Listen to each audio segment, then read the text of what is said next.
World reaction: seeing the U.S. develop a sixth-generation fighter. The U.S. Air Force is quietly developing a sixth-generation fighter platform. While fifth-generation fighters like the F-22 and F-35 are still world-leading, cutting-edge platforms, the U.S. is wary of advancing fighter technology in rival states like Russia, and especially China. Whether the U.S. needs a sixth-generation fighter is debatable. The U.S. still leads the world with respect to existing aerospace platforms. In terms of quality and quantity, the U.S. is unrivaled. Although China is aggressively expanding their domestic aircraft-making abilities, they have already constructed over 200 Chengdu Che-20s, a fifth-generation fighter that shares DNA with both Russian and U.S. designs. China is also working to develop their own sixth-generation fighter. And as China promises to be the U.S.'s primary rival, the world's only other great power, the U.S. is unlikely to let the Chinese gain any perceived advantage with respect to fighter technology. Accordingly, the U.S. will pursue a sixth-generation fighter, regardless of the resources required. The U.S. Sixth-Generation Project, or the Next Generation Air Dominance (NGAD) project, is still in preliminary design phases and has not yet entered the engineering, manufacturing, and development stage. The USAF has stated that they intend to field a NGAD before the end of the decade.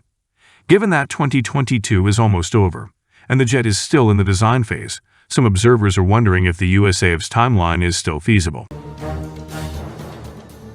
The USAF has, understandably, kept the NGAD program secretive. Not much is known about the highly classified program. But speaking in June, Secretary of the Air Force Frank Kendall confirmed that the USAF is still designing the NGAD, and that the NGAD has not gone through the Milestone B review process.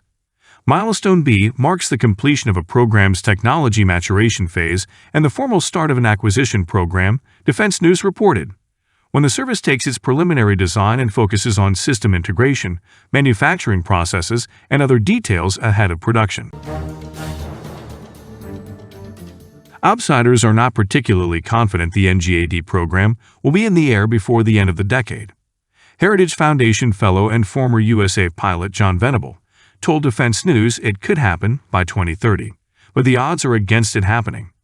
Heather Penny, another former USAF pilot and now a fellow at the Mitchell Institute for Aerospace Studies, agrees. I have serious skepticism that NGAD will reach meaningful full-rate production by the end of the decade, she said. It would be realistic to expect that full-rate production will not occur until sometime into the 2030s. I would love for the Air Force to prove this wrong.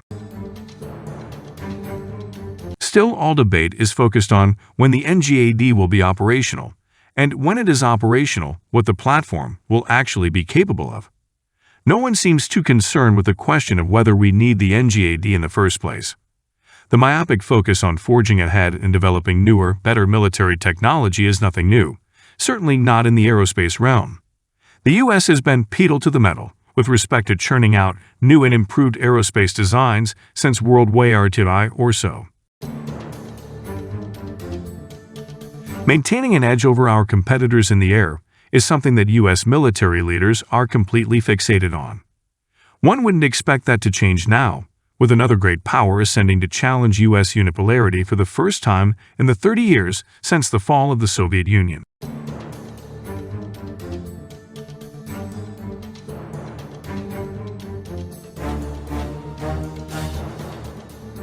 The U.S. aerospace industrial complex never really stops to rest.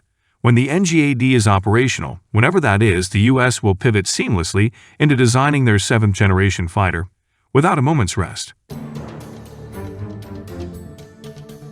If you enjoyed content like this, please go ahead and like and subscribe to this video because I appreciate all your support.